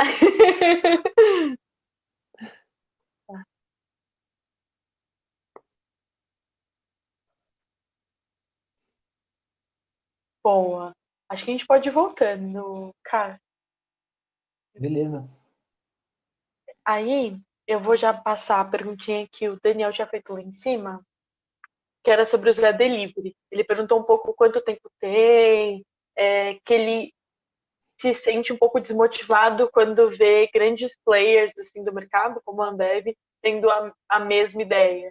E aí ele perguntou também o que você acha que motivou o Zé Delivery a acreditar que isso ia dar certo. Respondendo aí, eu também me sinto desmotivado às vezes, tá? Então tamo junto. Mas acho que assim, o lance do Zé Delivery, acho que essa parte mais tática aí de quantos anos tem e tal, eu não consigo responder porque eu não trabalho lá de fato, né? Quem trabalha lá é o Thiago. Mas acho que um ponto importante é o Zé Delivery, ele surgiu bem assim, a gente tem que ser realista, e cara, os caras eles tinham Ambev por trás deles, né? Então, os caras eles tinham bala na agulha para conseguir fazer o negócio crescer ali, eles sabiam que por mais que a hipótese deles falhasse, né, eles não iam, tipo, falir, né, de fato, eles têm Ambev por trás. Mas acho que a hipótese e o que motivou eles a acreditarem nessa ideia é justamente aquela lá que eu expliquei ali na parte do pensamento lateral, né? Cara, eles perceberam que tinha uma puta de uma oportunidade, um monte de gente que tava querendo bebida rápida ali e gelada na casa deles, né? E que ninguém conseguia entregar isso de fato, né? E eles tinham, tipo, já todo o suporte da Ambev ali por trás para eles conseguirem viabilizar essa ideia, né? Tipo, a Ambev tem tudo a ver com o serviço do Zé Delivery no final das contas. Beleza? Boa. Aí a gente tem a pergunta da Aline, que ela perguntou se essas 3 ferramentas são complementares. Daí eu não sei quais são as ferramentas, Aline. Não sei se você tá com Talvez ela ela. esteja falando do storyboard, da jornada e do Canvas. Cara, se for, ou será que elas são as de ideação? Ela Isso, falou. ela falou. Boa. Boa. Então, sim, as 3 ferramentas elas são complementares e depende do seu projeto também, né? Igual eu falei, aqui a gente está trazendo uma receitinha de bolo ali, entre aspas, né? Então, vocês podem aplicar dessa forma que eu falei aqui, de, putz, faz o storyboard para entender quais os cenários ali que fazem sentido. Aí depois vocês podem aplicar a jornada ali para entrar no detalhe E o Canvas depois ele pode ser feito quando a ideia já estiver mais formatadinha e vocês tentarem fechar a ideia. Então, sim, elas são complementares, mas não necessariamente elas precisam vir juntas, né? Se você quiser usar, por exemplo, só uma jornada ou só o storyboard, você acha que isso faz sentido para o seu projeto, tá tranquilo. E aí a Gabi perguntou também que é complementar, se ela perguntou se essa ferramenta de contar a historinha, que é o storyboarding, e a análise do uso do consumidor, devem ser aplicadas depois que a ideia já estiver definida. Uhum. Olha, no final das contas, a ideia, ela nunca está 100% definida, né? Acho que, assim, nesse processo de ideação aqui, depois de vocês já terem várias ideias, aí sim, vocês aplicam essas ferramentas, né? Do storyboard e da jornada, né? Mas sim, em tese, depois que vocês já tiverem as primeiras ideias com aquela parte de ideação, vocês fazem isso para ver se essas ideias elas fazem sentido juntas, né? Porque provavelmente vocês vão ter mais de uma ideia ali, né? E acho que esse é o momento que vocês encapsulam todas as ideias ali. Mas sim, tipo, essas ferramentas elas não servem para vocês terem ideias do zero, por exemplo, né? Porque para você montar um storyboard, você já precisa ter algumas ideiazinhas ali. E eu acho que é só legal reforçar que, como você disse, Cássio, tem diferença uma ideia de uma solução. Então, ideia é esse processo bem do brainstorming ainda que vocês vão fazer agora. E a solução mais fechadinha numa coisa, ela vem só depois de todo esse processo de validação, que a gente vai falar mais. Então, só para vocês saberem, né, que, como o Cássio tinha falado lá no comecinho, são duas coisas diferentes. É importante, assim, né, ter na cabeça que são duas coisas diferentes. Exatamente. Beleza? Perfeito. Bora lá. Podemos? Vamos lá então, gente, porque tem bastante coisa ainda para ver de prototipação. E aí, beleza, né? Então aqui a gente está levando em conta que a gente já teve as nossas ideias ali, a gente já encontrou um conceito para as ideias, a gente já consegue fazer com que essas ideias tenham sentido na nossa cabeça, só que agora a gente está querendo testar ela com as pessoas, né? E como é que a gente faz para testar essas ideias com as pessoas? É aqui que entra a prototipação. Então, eu dividi aqui em 3 etapas, tá? Então, o que é um protótipo, por que você vai criar um protótipo e como você cria um protótipo, de fato. O que é um protótipo, né? O protótipo, ele é basicamente um artefato descartável que você vai fazer para conseguir comunicar essa ideia, tá? E você vai tentar fazer ela para testar com as pessoas que possivelmente vão usar o seu produto ou serviço. Por que a gente fala que são artefatos descartáveis? O protótipo, ele não vai ser vendido como um produto final quando você for lançar o seu produto ou serviço, por exemplo. Não, o protótipo, ele serve para você ver com o público se faz sentido essa ideia que você está tendo ou não, esse produto, né, essa solução, ou se o público vai olhar e vai falar, putz, não consigo usar isso aqui e tal. E esse é o momento de você voltar, ter o feedback do seu público e ajustar a sua solução, o seu produto ali. Beleza? Mas assim, acho que ainda está um pouco, né? Não está muito claro ainda o que é de fato um protótipo, né? Porque quando a gente fala de protótipo, a gente lembra do quê? De uma nave, né? Um foguete, sei lá, um negócio meio grandioso. Cara, não. O protótipo, ele pode ser qualquer coisa, de fato. Tipo, o importante é que você consiga entender o que é esse seu produto ou solução com o protótipo, né? Então aqui eu trago um exemplo de que o protótipo, ele não necessariamente ele precisa ser um artefato físico. Ele pode ser, de repente, sei lá, uma encenação.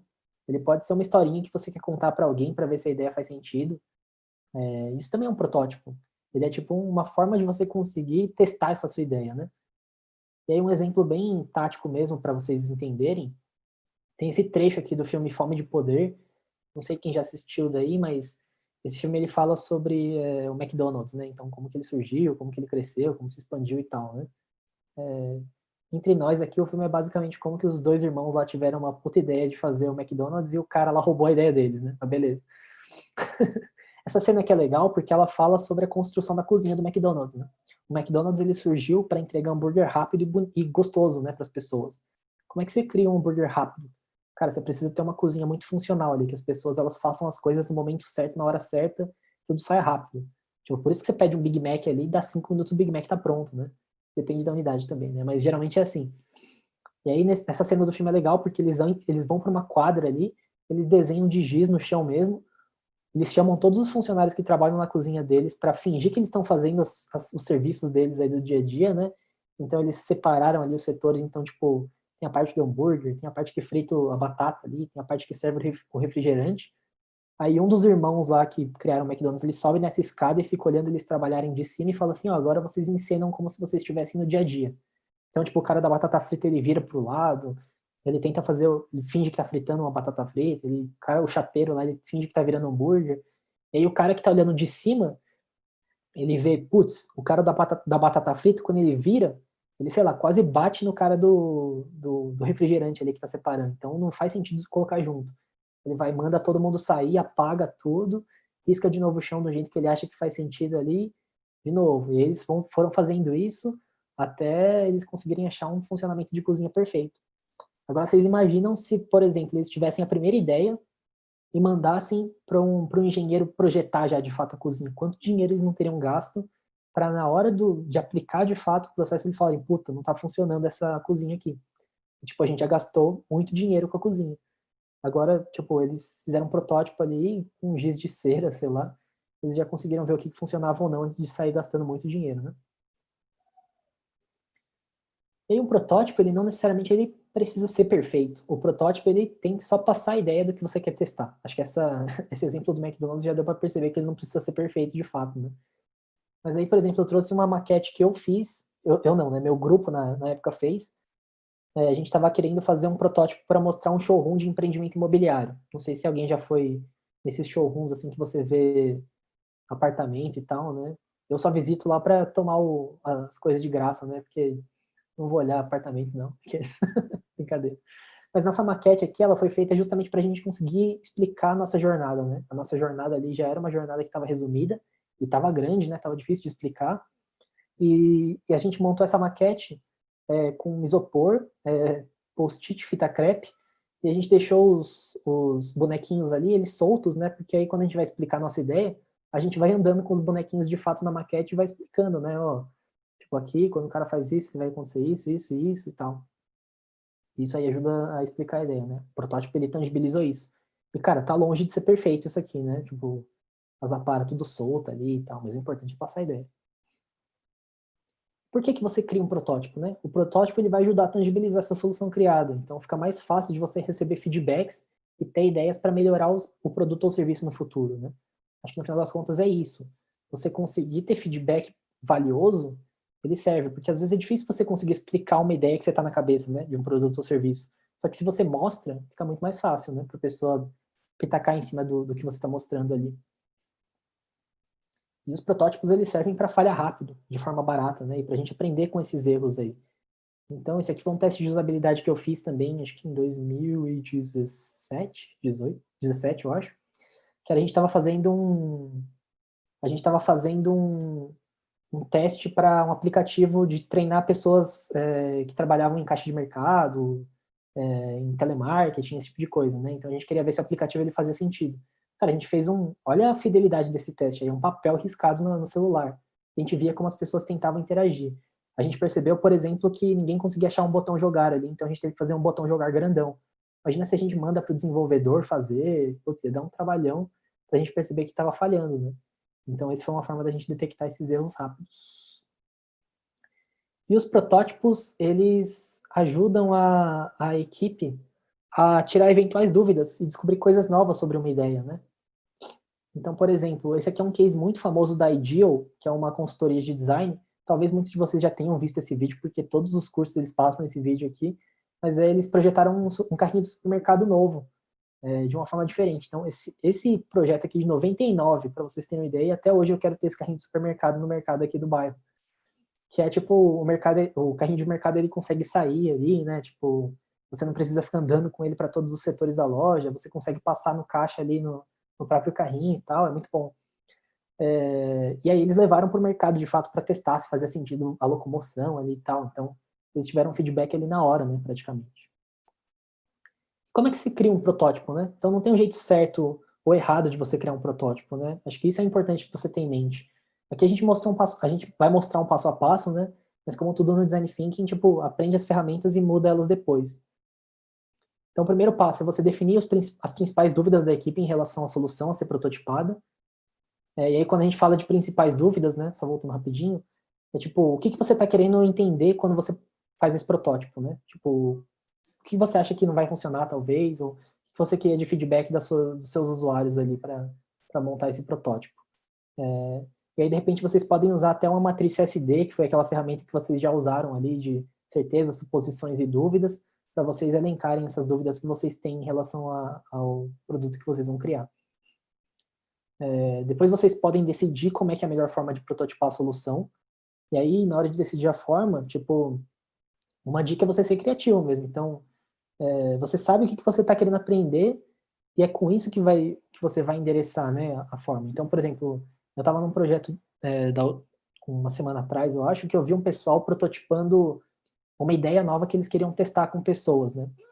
E aí, o jeito que eles enxergaram para testar essa ideia foi, eles criaram tipo um vídeo, que era tipo um comercial, anunciando essa ideia, por exemplo. Tipo, então tá vindo aí o aplicativo que tem isso e aquilo, blá, blá, blá. E aí eles viram a reação das pessoas com essa ideia para ver a adesão das pessoas, né? Cara, isso aí é uma forma sensacional de você entender e responder a dúvida que você tinha ali, né? Você também pode montar uma lista de tarefas, né, que os usuários eles vão ter que fazer com o seu protótipo durante o teste. Então, tipo, beleza, você já tem as perguntas que você quer responder, você tem o formato, né, do seu protótipo, e aqui é o momento de você montar uma listinha de tarefas. Então, tipo, você vai chegar ali no campo, e pedir para o seu usuário falar assim, pega esse protótipo aqui e faz uma compra, por exemplo. Finge que você está fazendo uma compra. E aí você vai observando ele fazendo essa compra com o seu protótipo ali, você vai anotando os feedbacks e tal. É muito importante que você não faça tarefas muito grandes, tipo, faça uma compra, adicione esse item no carrinho, depois você tira esse item do carrinho, apaga, blá, blá, blá. Se você der uma tarefa muito grande, você vai sobrecarregar o usuário, né? Então, prefira quebrar em várias tarefinhas ali, tipo, compre aqui, coloque no carrinho aqui, tipo, tudo dividido em várias tarefas diferentes. Essas coisas que eu tô falando aqui, quando vocês receberem os slides, eles vão estar escritos, tá? É que aqui a gente pulou para não deixar a apresentação tão grande. E com as tarefas que os usuários vão ter que fazer em mente, monte o protótipo de fato com o que vai ser necessário, né? Então, aqui tipo, não tem segredo, tipo, você já sabe as tarefas que você vai passar para os usuários fazerem, você já sabe como você vai fazer o protótipo, você já sabe as dúvidas que você quer responder, cara, faz o protótipo, é isso. E o momento, e acho que a ideia aqui é que você pegue aquelas tarefas que você vai passar para os usuários e prototipe aquilo, para você não perder muito tempo fazendo um protótipo gigante com coisas que você não vai usar na hora do teste. E como é que você valida o protótipo, né? Aqui é a última sessão aí, finalmente, porque a Bruna aqui já está me matando, que eu acho que eu estourei o tempo já. Mas, basicamente, para você validar o protótipo, você precisa que as pessoas certas usem o feedback, né? E te tragam feedback. Então, de repente, as pessoas que você vai recrutar podem ser até aquelas pessoas que vocês conversaram ali na fase de imersão do público-alvo. Mas aí são essas pessoas, talvez, que você vai mostrar o protótipo, né? Se elas continuarem sendo o seu público-alvo, claro. Mas acho que a principal dica aqui é que os protótipos eles não são feitos para convencer os usuários de que a ideia funciona. Tipo, tem gente que se apaixona pelo protótipo porque faz um protótipo bonitão, ali, faz uma maquete linda, e aí na hora de tentar pegar feedback dos usuários, tenta vender, né? Tipo, não, porque aí o sistema ele faz isso, faz aquilo, ele te retorna isso aqui, ele vai te trazer vantagens. Só que não, cara, nesse momento aqui você não está tentando vender o protótipo para o usuário, você está tentando ver se as pessoas vão conseguir usar o protótipo, né? Então é mais sobre ouvir do que falar aqui nesse momento. Tem umas diquinhas rápidas, né? Então, recrute as pessoas certas, já falei.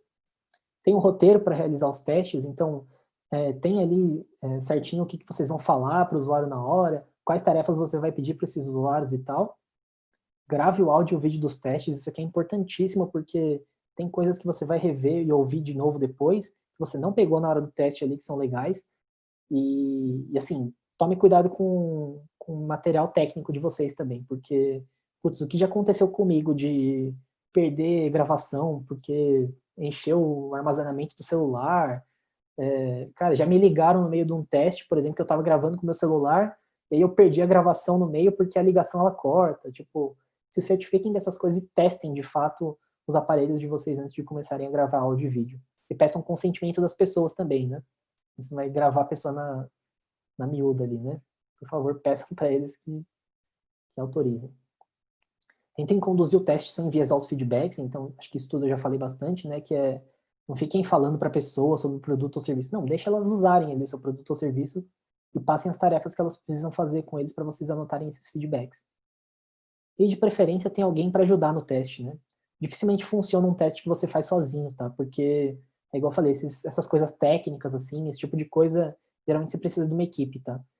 E, só que também tenta não ir com uma equipe muito grande, porque se você ir com muitas pessoas para fazer um teste, você pode acabar intimidando a pessoa que está sendo testada. Ela pode achar que quem está sendo testada é ela, e não o protótipo, né? Deixa isso claro desde o começo, que, cara, a gente está tentando testar o protótipo. Se você não conseguiu usar o protótipo, a culpa é nossa, não sua. E aí tem um exemplinho que depois acho que vale a pena vocês verem o vídeo, que é legal. E como é que vocês guardam esses feedbacks? Cara, tem muitas formas de vocês guardarem os feedbacks, tá? Aqui eu vou trazer algumas principais.